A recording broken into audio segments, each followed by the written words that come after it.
Anong karapatan mo para pumasok sa kwarto ko ng basta? At may karapatan ka rin ba para tumanggap ng mga bisita rito? Hindi mo naman sinabi sa akin na kailangan mo humingi ng permiso. Pero para sa ilang natatanging bisita, dapat lang sabihin mo sa akin, Shelo.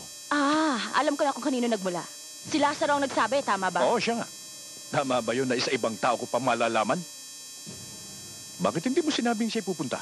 Binisita lang niya ako para magbigay ng tulong bilang doktor. Kahit na, hindi mo pa rin siya dapat na pinapasok sa aking pamamahay. Yun nga ang sinabi ko. Sinabi ko din ang tanging doktor na tumitingin sa akin ay si Dr. Cruz. At pinagbabawal mo na makita ko siya. At nakahanda akong laging tuparin ang iyong mga patakaran. Pero ganun pa man, gusto kong linawin sa'yo na hindi ko nakasanayan na maging sunod-sunuran. Alam kong hindi ka sanay pero dapat mo pa rin akong sundin. Walang karapatan ng doktor na yun na pumasok sa aking pamamahay nang hindi ko nalalaman. Sige, tatandaan ko yan. Pero sana tatandaan mo rin na pansamantala lang ito. At pwede ba uli-uli kumatok ka naman? Huwag kang basta papasok sa silid ko na walang paalam. Tandaan mo rin na ito ay aking pamamahay. Huwag mo kong banduhan.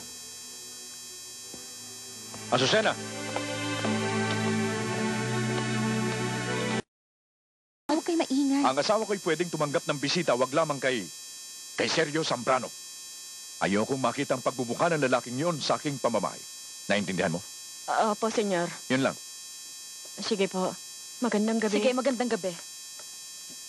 Ano ba, hindi mo naman siya dapat sinigawan? Gagawin ko ang anumang gugustuhin ko. Magandang gabi. Mahal ko. Conquistarte llegar a ese cielo, por esos labios que